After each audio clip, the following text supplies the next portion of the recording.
దేవునికి స్తోత్రం.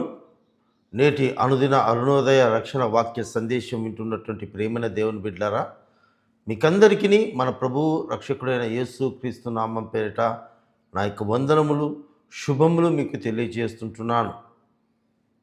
ఈ యొక్క ఉదయకాల వాక్యాన్ని మనం చదువుకుందాం. నిర్గమాకాండము 16వ అధ్యాయము 7వ వాక్యము. ఉదయమున మీరు యెహోవా మహిమను చూచెదరు. ఈ యొక్క ఉదయకాల సమయంలో ఈ మాటలు ఉంటున్నటువంటి ప్రతి ఒక్కరూ కూడా దేవుని యొక్క మహిమను చూడబోతుంటున్నారని పరిశుద్ధాత్మ దేవుడు వాగ్దానం చేస్తుంటున్నాడండి.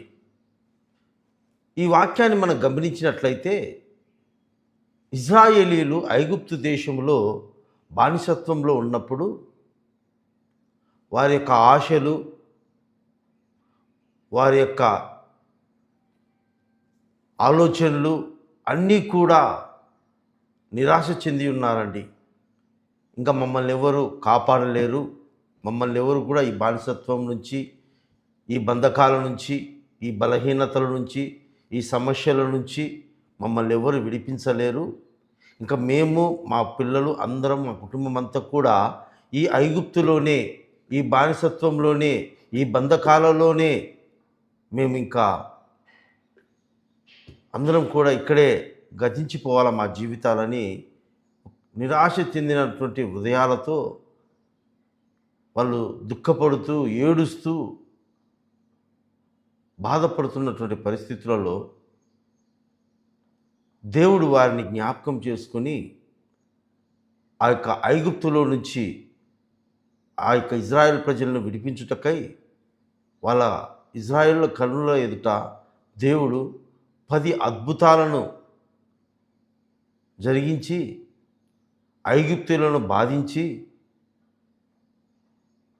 ఆ పరిస్థితిలో నుంచి కూడా దేవుడు వారిని, మాకు శక్తి చాలదు, మా జీవితం ఇంకా ఇక్కడే ఆగిపోవాల్సిందే, మేము ఇంకెవరు మమ్మల్ని ఆదుకునేవాళ్ళు, మా మీద కనికరం చూపేవాళ్ళు, మా పట్ల దయ చూపించేవాళ్ళు, మమ్మల్ని విడిపించేవాళ్ళు ఈ లోకంలో ఎవరు లేరు అని నిరాశ చెందినటువంటి పరిస్థితులలో దేవుడు వారిని ఆ ఐగుప్తు దేశం నుంచి, ఆ బానిసత్వం నుంచి, ఆ యొక్క బంధకాల నుంచి, ఆ నిరాశలో నుంచి, ఆ బలహీనతలోంచి దేవుడు వారిని విడిపించాడండి. విడిపించి ఆ బలమైనటువంటి ఐగుప్తు దేశపు కాడి కింద నుండి వారిని విడిపించి వారిని ఎర్ర సముద్రాన్ని దాటించాడు.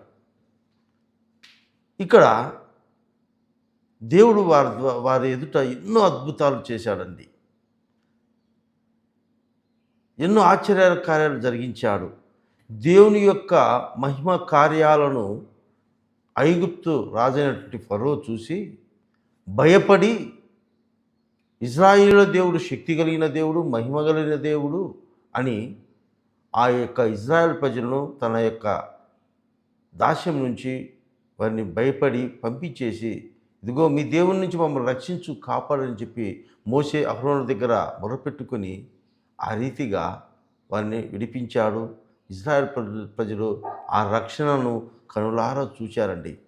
అయితే గమనించండి, ఇక్కడ ఆ యొక్క ఇశ్రాయేలీయులు ఐగుప్తును విడిచిన తర్వాత ఎర్ర సముద్రమును ఆరిన నేలగా చేసి ఆ ఎర్ర సముద్రంలో నుంచి వారిని అవతలకు నడిపించిన దేవుడిని మీద వాళ్ళు సనిగారు, వారు గొనిగారు. వారి యొక్క ఆహారము కోసము దేవుని మీద వాళ్ళు సరగడం ప్రారంభించారు. మేము ఐగుప్తు దేశంలో ఉన్నప్పుడే, ఆ పాత జీవితంలో ఉన్నప్పుడే, ఆ బలహీనత దాస్యంలో ఉన్నప్పుడే మేము సంతృప్తిగా కడుపార తింటా వచ్చాము, మాంసము, ఆహారం అంతా కూడా.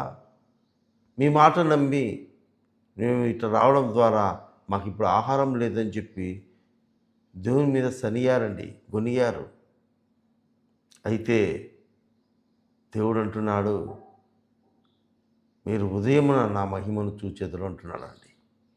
అంటే ఆ యొక్క సమయంలో ఉదయకాలంలోనే వారు నిద్ర లేవంగానే వాళ్ళ కనుల ఎదుట ఒక గొప్ప అద్భుతము, ఒక ఆశ్చర్యమైనటువంటి ఊహించనటువంటి, వారెన్నడూ కన్నులతో చూడనటువంటి, వారెన్నడూ భుజించనటువంటి పరలోకం నుండి మన్నాను దేవుడు కురిపించాడండి. ఒక అద్భుతమైన శ్రేష్టమైన ఆహారాన్ని కురిపించి దేవుడు తన మహిమను వారికి చూపించాడండి. నేను మీకు ఆహారం పెట్టలేనటువంటి అసమర్థుడను కాడు, నేను సర్వశక్తి కలిగిన దేవుడనని భూలోకంలో దొరికే ఆహారం కాకుండా దేవుడు ఆకాశం నుండి మన్నాను కురిపించాడు. అంతేకాకుండా పూరెలు కురిపించి వారి యొక్క కడుపు నిండా, నోటి నిండా తనివి తీరా భుజించేంతగా వారికి మన్నాతోనూ పూరెలతోనూ వారిని పోషించాడండి.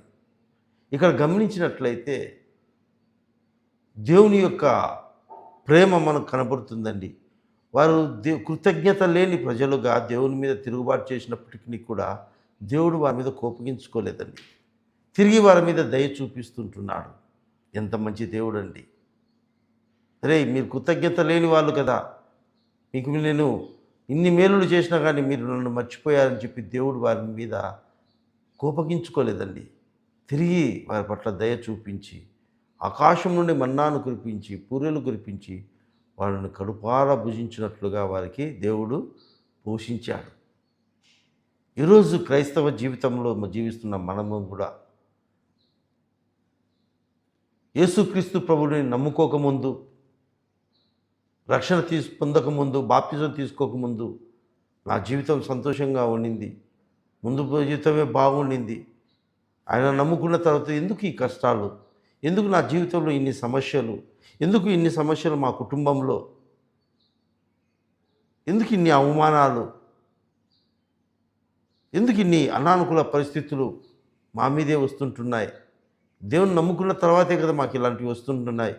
నమ్ముకోకుంటే బాగుండు, రక్షణ తీసుకోకుంటే బాగుండు, బాప్తిజం తీసుకోకుంటే బాగుండు, ముందులాగానే అట్లే లోకంలో కలిసిపోయి లోకానుసారంగా సినిమాలు చూసుకుంటూ, అబద్ధాలు ఆడుకుంటూ, అసూయపడుతూ, ద్వేషాలు పెంచుకుంటూ, ఒకరికొకరు మోసాలు చేసుకుంటూ ఆ జీవితమే మేలు అని అనుకున్నటువంటి క్రైస్తవులు నేటు లేకపోరండి.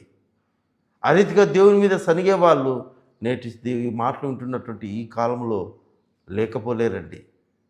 అయితే దేవుడు అంటున్నాడు అలాంటి వారితో, ఇదిగో ఈ ఉదయమున మీరు నా మహిమను చూస్తారంటున్నాడు. హల్లెలూయా! ఈరోజు నీ పట్ల అలాంటి సనుగుల మధ్య, అలాంటి సంశయాల మధ్య, అలాంటి అనుమానాల మధ్య ఉంటున్నటువంటి నీ విశ్వాస జీవితంలో దేవుడు నిన్ను చూచి కోపగించుకోవడం లేదండి, తిరిగి దయ చూపిస్తుంటున్నాడు. మన బలహీనతలను చూస్తున్నటువంటి దేవుడు అండి ఆయన. అందుకే దేవుడు అంటాడు, ఈరోజు మీరు నా మహిమను చూచెదరు అంటున్నాడు.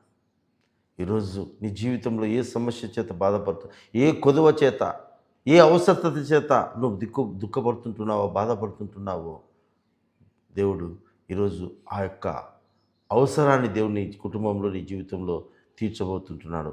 నమ్మి విశ్వసించినట్లయితే పరిశుద్ధాత్మ దేవుని యొక్క సహాయము కోరుకొని ఆ దేవుని దగ్గర మనం ప్రార్థన చేసుకొని ఆయన యొక్క మహిమను పొందుకున్నట్టుకు మనము అర్హులుగా తీర్చబడదాం. అటు కృప పరిశుద్ధాత్మ దేవుడు మనకు దయచేయునుగాక. ఆమేన్.